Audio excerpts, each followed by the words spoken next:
오늘 우리에게 주시는 하나님의 말씀은 고린도전서 16장 1절로 12절 말씀입니다. 고린도전서 16장 1절로 12절까지 말씀, 오늘 우리에게 주시는 하나님의 말씀입니다. 성도를 위하는 연보에 관하여는 내가 갈라디아 교회들에게 명한 것 같이 너희도 그렇게 하라.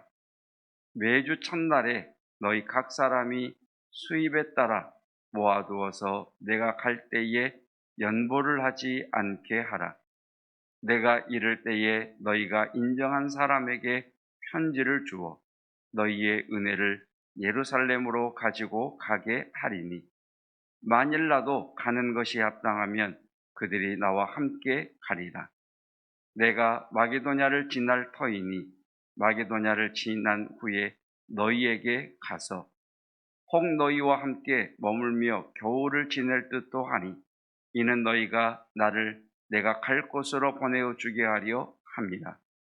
이제는 지나는 길에 너희 보기를 원하지 아니하노니, 이는 만일 주께서 허락하시면 얼마 동안 너희와 함께 머물기를 바람이라.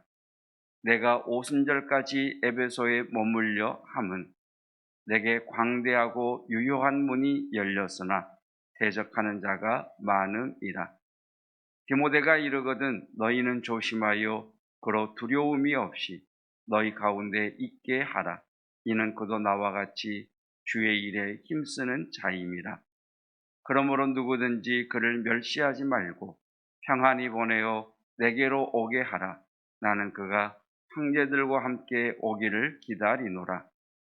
형제 아볼로에 대하여는 그에게 형제들과 함께 너희에게 가라고 내가 많이 권하였으되 지금은 갈 뜻이 전혀 없으나 기회가 있으면 가리라. 아멘. 하나님의 말씀입니다. 고린도전서 마지막 16장입니다.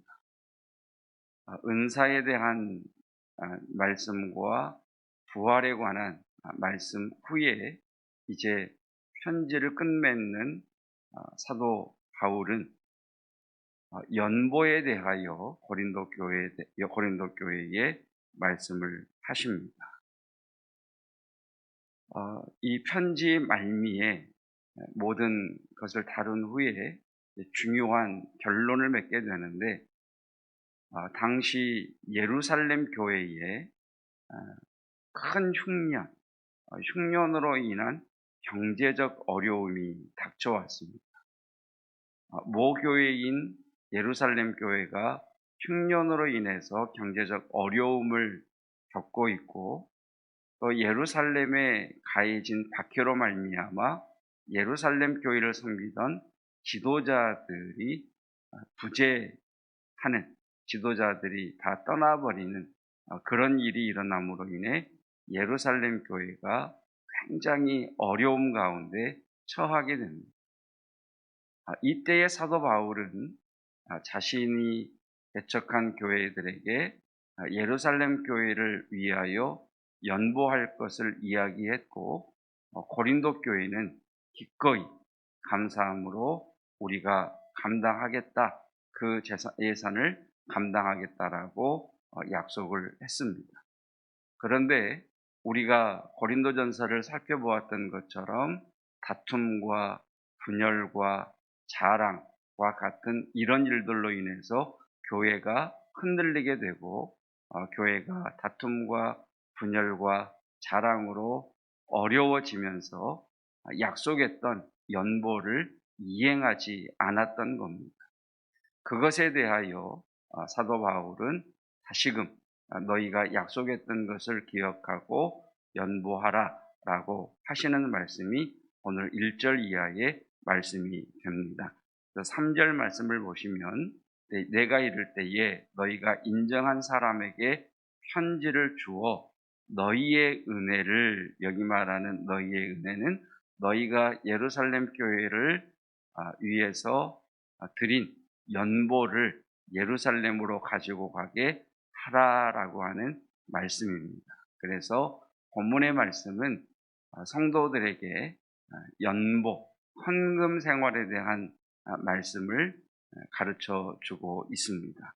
먼저 1절에 보시면 성도를 위하는 연보에 관하여는, 연보라고 하는 말의 동그라미를 한번 해보십시오. 여러분, 연보와 헌금은 같은 걸까요? 다른 걸까요?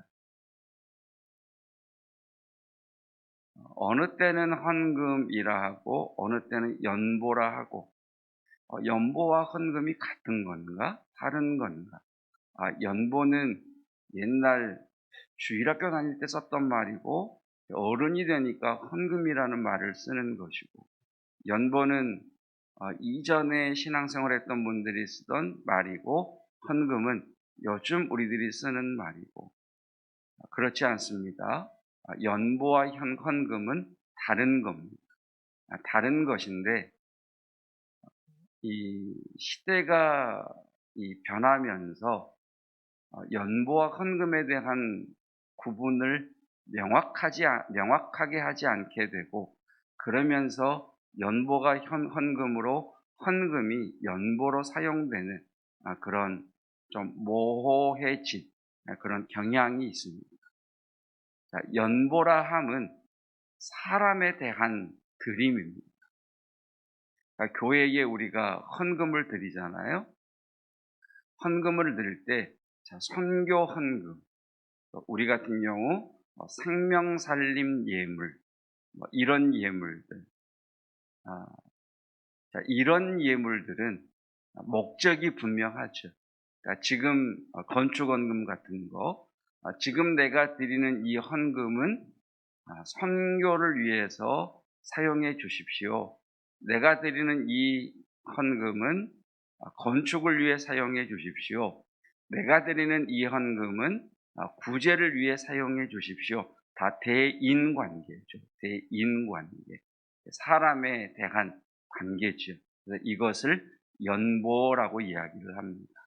그래서 오늘 16장 1절에서도 고린도 교회가 드릴 헌금이 예루살렘 교회를 위한 것이기 때문에 연보라고 하는 말을 사용하고 있는 겁니다.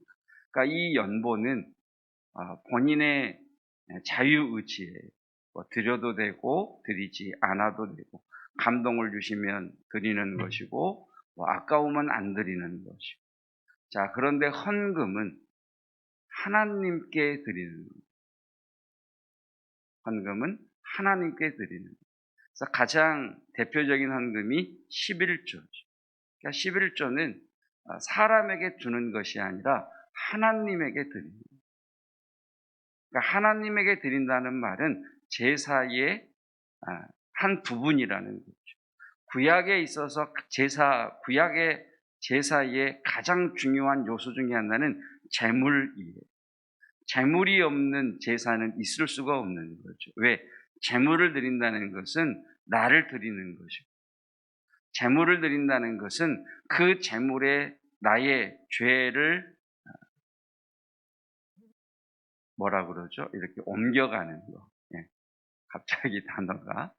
안수할 때에 나의 죄가 전가되죠. 그래서 제물을 드린다는 것은 나의 죄를 하나님 앞에 드리고 하나님의 의로우심이 내게 임하기를 원합니다라고 하는 예배의 행위예요. 굉장히 중요한 행위죠. 그러니까 헌금은 하나님에게 드리는 거예요. 이것을 명확하게 해야 돼요. 그래서 이 11조 하나님께 드리는 헌금은 해도 되고 안 해도 되는 것이 아니라 이건 필수 항목이에요. 그러니까 하나님을 믿는 사람이라면 반드시 헌금을 드려야 된다는 거예요. 근데 이 부분이 모호해져 버리니까 나는 그냥 11조 나는 감사헌금으로 대신했어, 이렇게 이제 쉽게 넘어가 버리게 되는 그런 일도 있게 됐지요. 그래서 우리가 생각할 때 대인의 목적으로 드리는 연보가 있고, 하나님께서 제정하신 11조는 사람이 제정한 것이 아니고 하나님이 제정하신 거거든요. 그러니까 하나님이 제정하셔서 하나님께 드리는 것이 헌금이구나. 그래서 헌금은 우리가 이제 코로나 때문에 들어오면서 헌금을 드리는데 조금 안정이 되면 헌금 바구니를 돌려야 돼요. 왜냐하면 예배의 행위 중에 나를 드리는 굉장히 중요한 신앙의 가르침이거든요. 그러니까 헌금을 드리면서 주님, 나를 주님 앞에 드립니다. 주님이 나를 부르실 때 내 시간을 드릴 것이고 나는 내 재능을 주님 앞에 드릴 것입니다. 주님이 나의 왕이십니다. 하나님, 돈이 힘인 이 시대에 하나님 내 문제의 90%는 돈만 있으면 해결되는 이 시대에 나는 마치 전지전능한 것 같은 돈을 의지하지 않고 하나님을 의지하겠습니다라고 하는 신앙의 고백이 헌금입니다. 그러니까 이 요소를 예배 가운데서 빼버리면 성도가 받기만 하고 드리는 행위를 배우지 못하게 되는 거죠. 그래서 헌금이라고 하는 것은 신앙생활에 있어서 굉장히 중요한 요소가 됩니다. 어떤 교회에 실제 있었던 일인지 아니면 꾸며낸 이야기인지는 모르겠습니다만 11조와 관련해서 재정을 맡으신 교회 재정부장님이 담임 목사님을 찾아왔어요. 목사님, 요즘 교회 재정이 많이 어렵습니다. 성도들이 11조를 안 해요. 이렇게 이제 목사님을 찾아와서 이야기를 하는 겁니다.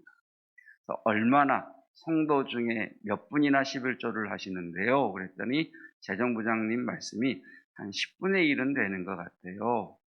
그러자 목사님이 그렇습니까? 제가 볼 때는 우리 교회 성도는 100% 11조를 합니다. 그러시죠. 아니, 재정을 보는 분이 10%, 성도의 10%밖에 11조를 안 하는데 목사님 무슨 말씀이에요? 100% 11조를 한다니요? 예. 여러분, 법으로 정한 세금은 내도 되고 안 내도 되는 게 아니라 반드시 내게 되어 있어요. 안 내면 어떻게 하죠? 강제 집행이라는 걸 해요. 그러니까 세금은, 부과된 세금은, 나 낼래, 안 낼래 이게 아니고요. 제정한 법은 반드시 집행하게 되어 있어요. 11조는요, 하나님이 정하신 법이란 말이에요. 그래서 안 내면 강제로 집행하게 돼요. 그래서 이 목사님 말씀이 하나님께 11조를 드리는 사람이 있고 자원해서 하나님의 약속을 믿고 하나님께서 갚아주시고 은혜 주실 것을 신뢰하고 11조를 드리는 성도가 있고 하나님께 드리지 않아서 하나님이 강제로 집행해서 나가지 말아야 할 돈이 줄줄 새어나가는 그래서 결국 11조의 손해를 보게 하는 11조도 있습니다. 그래서 모든 성도가 하나님께 11조를 드리는 사람도 있고 하나님이 강제로 집행하게 해서 그 돈이 자신의 계정 상환에 상실되게 하는 것도 있습니다. 그래서 우리 성도는 100% 11조를 드립니다라고 이야기를 하시는. 여러분, 우리가 기억할 것은 하나님이 정하셨다는 것. 그리고 11조는요, 세금 조자가 아니에요. 가지 조자예요, 가지 조자. 그러니까 온 나무에서 가지가 나와 끝에 열매가 맺히잖아요. 이 열매를 내가 맺었느냐 아니면 나무에 붙어 있어서 맺느냐를 확인하라는 거예요. 그래서 그 10개의 가지 가운데 하나를 뚝 꺾어서 하나님에게 드리면서 하나님 모든 것을 공급하신 분이 하나님이십니다. 나는 이 시대에서 하나님을 의지하며 살아가겠습니다라고 하는 믿음의 고백으로 드리는 것이 11조라는 거죠. 그래서 오늘 말씀을 통해 사도 바울은 헌금 생활을 어떻게 해야 되느냐? 2절 말씀에 이렇게 이야기합니다. 헌금은 언제 드리느냐? 언제 드리라고 그러죠? 매주 첫날. 매주 첫날. 그러니까 이때의 성경으로 하면 안식일이 지난 첫날, 우리로 이야기하면 주일이죠. 그러니까 헌금은 매주 첫날 드리는 거예요. 얼마를 드려야 되지요? 각 사람이 수입에 따라서. 많이 버는 자는 그만큼, 적게 버는 자도 그만큼.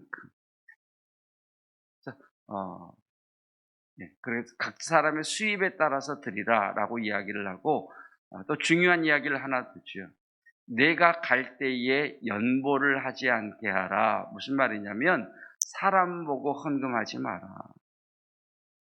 매주 첫날에 각 사람의 수입에 따라 드려야 되는데 어떤 사람은 드리지 않고 있다가 사도 바울이 오신데 이번 주는 사도 바울이 기도해 주실 거야. 그때 이제 헌금을 준비해서 드리는 거예요. 나 헌금합니다라고 자랑하고 싶고 사도 바울에게 내가 이렇게 헌금을 합니다. 내가 이렇게 믿음이 좋습니다라고 사람에게 보이게 하려고 하는 헌금을 하는 경우도 있다라고 말씀을 하시는 거죠. 그래서 오늘 헌금에 대한 말씀과 그리고 5절 이하에서는 시간에 관한 말씀인데 이 뒷부분까지 하면 시간이 너무 많이 걸려서 간략하게 이야기합니다. 계획을 세워라. 그리고 계획을 세우지만 언제든지 그 시간의 주권도 하나님에게 있다는 것을 인정하고 자신의 계획이 변경되었을 때, 자신의 계획대로 되지 않았을 때 틀림없이 하나님의 뜻이 있겠지라고 고백하라라고 합니다. 5절 내가 마게도냐를 지날 터이니 마게도냐를 지난 후에 너희에게 가서 혹 너희와 함께 머물며 겨울을 지낼 뜻도 하니, 그렇죠? 계획적으로 하죠. 내가 마게도냐로 갈 것이고 내가 겨울 전에 갈 것이고 너희에게 가서 겨울을 지낼 것이다. 지금 사도 바울은 철저하게 삶을 계획하며 시간을 계획하며 살죠. 7절에 중요한 말씀이 있습니다. 이제는 지나는 길에 너희 보기를 원하지 아니하노니 이는 만일 주께서 허락하시면, 철저하게 계획을 세우지만 그러나 주님이 허락하시면 언제든지 계획이 변경될 수 있고 계획대로 되지 않을 수 있을 때 나는 주님께서 이끄시는 대로 나아가겠다라고 고백을 하고 있습니다. 한번 따라해 보십시다. 하. 네. 여러분, 내 계획대로 되지 않을 때 우리는 웃어야 돼요. 어떻게 웃으라고요? 씩이 아니라 어떻게 웃으라고요? 하하하. 하나님 뜻대로 하세요. 그게 하하하예요. 하나님 뜻대로 하세요. 그것이 계획을 세우나 하나님의 주권을 인정하는 성도의 시간 관리다라고 말씀을 하십니다. 기도하겠습니다.